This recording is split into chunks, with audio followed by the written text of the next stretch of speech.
So halo guys, balik lagi sama kuliah sore.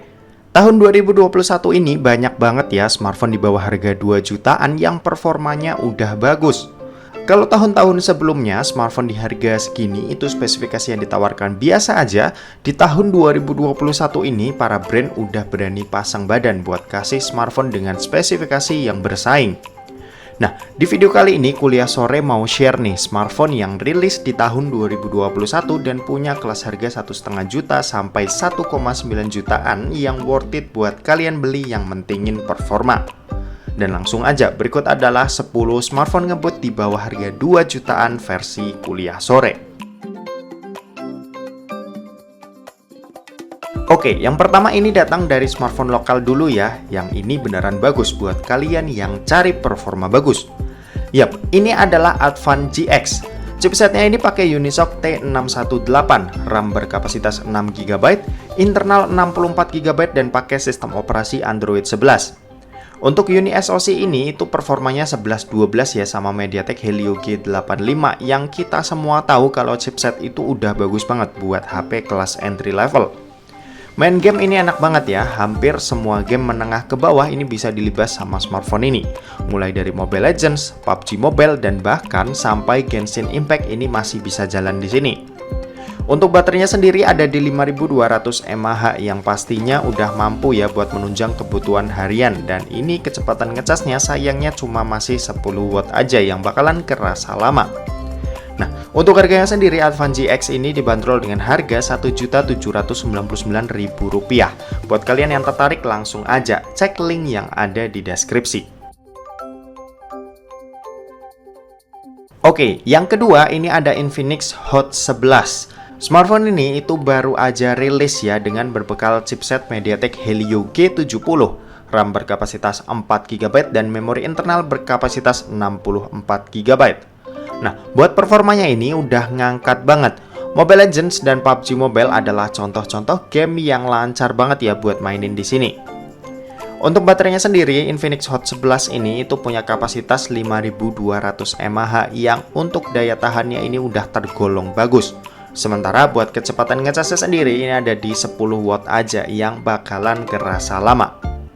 Nah, untuk harganya sendiri Infinix Hot 11 ini dibanderol dengan harga Rp1.755.000. So, buat kalian yang tertarik langsung aja cek link yang ada di deskripsi. Yang ketiga ini ada Infinix Hot 10s. Sama-sama berkolaborasi dengan Mobile Legends, Infinix Hot 10s ini hadir dengan performa yang sedikit lebih ganas ketimbang Infinix Hot 11 tadi. Chipsetnya ini pakai MediaTek Helio G85, RAM ada pilihan 4 dan 6GB serta pakai sistem operasi Android 11. Buat main game kayak Mobile Legends ini udah pasti aman. PUBG Mobile juga udah enak banget. Paling Genshin Impact aja yang agak ngap-ngapan, cuma sisanya ini udah aman banget.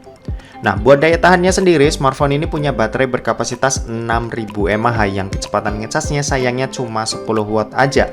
Jadinya buat isi baterai 6000 mAh ini memakan waktu sekitar 3 jam lebih. Nah, buat harganya sendiri Infinix Hot 10s ini dibanderol dengan harga mulai dari Rp1.700.000 aja. So, buat kalian yang tertarik langsung aja cek link yang ada di deskripsi.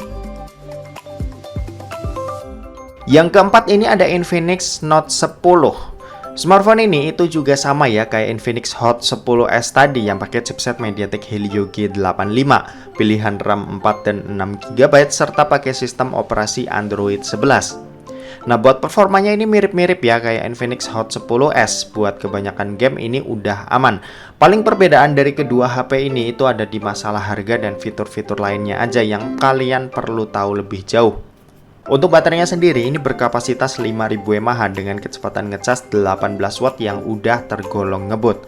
Sementara buat harganya sendiri Infinix Note 10 ini dibanderol dengan harga Rp1.875.000. Buat kalian yang tertarik langsung aja cek link yang ada di deskripsi. Yang kelima ini ada Tecno Spark 7 Pro. Smartphone ini hadir dengan chipset MediaTek Helio G80, RAM berkapasitas 6GB, internal 64GB, serta pakai sistem operasi Android 11 dengan basis iOS 7.5. Buat performanya ini mirip-mirip ya kayak MediaTek Helio G85, jadinya nggak perlu kalian risaukan. Mobile Legends ini udah aman di settingan high dengan high frame rate mode on. Terus PUBG Mobile udah bisa dilibas di settingan smooth ultranya yang pastinya udah enak banget buat dipakai ngegame. Nah, kalau buat baterainya sendiri, Tecno Spark 7 Pro ini dibekali dengan baterai berkapasitas 5000 mAh yang kecepatan ngecasnya ini ada di 10 watt aja yang bakalan kerasa lambat. Sementara buat harganya sendiri, Tecno Spark 7 Pro ini dibanderol dengan harga Rp1.799.000. So, buat kalian yang tertarik, langsung aja cek link yang ada di deskripsi. Yang keenam ini ada Samsung Galaxy M12. Smartphone ini sendiri emang jika dibandingkan para kompetitornya performanya ini agak kurang ya. Cuma smartphone ini adalah smartphone dengan chipset dari Exynos paling ganteng nih buat harga 1 jutaan. Yap, Exynos 850 yang ditandem dengan RAM berkapasitas 3 atau 4 GB serta pakai sistem operasi Android 11 dengan basis One UI Core 3.1. Buat main Mobile Legends, settingan high dengan high frame rate mode on ini bisa kita dapat di sini. Terus PUBG Mobile juga aman. Settingan smooth ultra udah bisa didapat ya, meski nggak semulus MediaTek Helio G70, G80 dan bahkan G85. Cuma overall performanya ini udah lumayan banget lah buat harganya, mengingat ini adalah HP Samsung. Nah, kalau buat baterainya sendiri, Samsung Galaxy M12 ini dibekali dengan baterai berkapasitas 5000 mAh dengan kecepatan ngecas 15 watt yang udah lumayan membantu.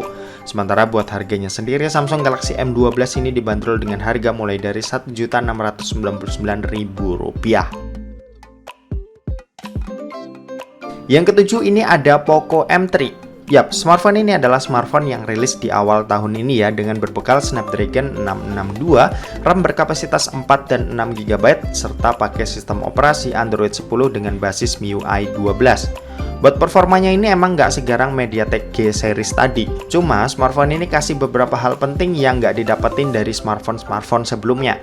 Misal seperti layar yang udah pakai resolusi Full HD+, serta udah punya dual stereo speaker yang hasil keluaran suaranya ini bagus banget.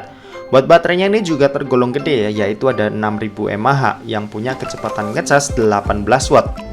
Nah, buat harganya sendiri, Poco M3 ini dibanderol dengan harga Rp1.849.000. So, buat kalian yang tertarik, langsung aja cek link yang ada di deskripsi. Yang kedelapan ini ada Redmi 9T. Smartphone ini itu sebenarnya performanya sama persis ya kayak Poco M3 tadi. Cuma bedanya di Redmi 9T ini ada di desainnya dan punya kamera yang satu ekstra lebih banyak ketimbang Poco M3 tadi. Nah, buat harganya sendiri Redmi 9T ini dibanderol dengan harga Rp1.945.000. So, buat kalian yang tertarik langsung aja cek link yang ada di deskripsi.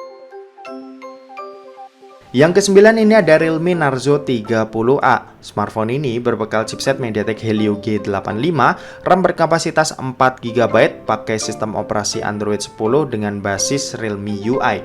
Smartphone ini buat main game ini udah enak banget ya. Game PUBG Mobile contohnya di sini aku udah mainin dan ini hasilnya enak banget buat dipakai. Layarnya ini emang cuma HD+, tapi baterainya ini 6000 mAh yang merupakan perpaduan yang pas banget buat kalian yang emang suka main game. Sementara itu buat kecepatan ngecasnya sendiri ini ada di 18 watt dan harganya sendiri Realme Narzo 30A ini dibanderol dengan harga Rp1.799.000. So, buat kalian yang tertarik langsung aja cek link yang ada di deskripsi. Oke, yang terakhir ini ada Redmi 10. Yap, smartphone ini adalah smartphone yang juga tergolong baru ya. Smartphone ini berbekal chipset MediaTek Helio G88, RAM berkapasitas 4 dan 6 GB, serta pakai sistem operasi Android 11 dengan basis MIUI 12.5. Buat performanya ini udah pasti aman. MediaTek Helio G88 ini performanya mirip ya kayak MediaTek Helio G85 yang performanya juga udah bagus banget. Smartphone ini dibekali dengan layar 90Hz yang pastinya buat kalian yang doyan ngegame ini bakalan asik banget. Sementara buat baterainya sendiri ini punya kapasitas 5000 mAh dengan kecepatan ngecas 18 watt yang udah tergolong ngebut. Nah, buat harganya sendiri Redmi 10 ini dibanderol dengan harga Rp1.949.000. So, buat kalian yang tertarik langsung aja cek link yang ada di deskripsi. Oke, mungkin segitu aja buat video rekomendasi kali ini. Terima kasih buat yang udah nonton video ini, dan jangan lupa buat like, komen, dan share juga ke teman-teman kalian supaya teman-teman kalian mendapatkan informasi yang bermanfaat dari kuliah sore. Oke, terima kasih buat yang udah nonton video ini sampai habis, dan sampai jumpa di kuliah selanjutnya. Bye-bye.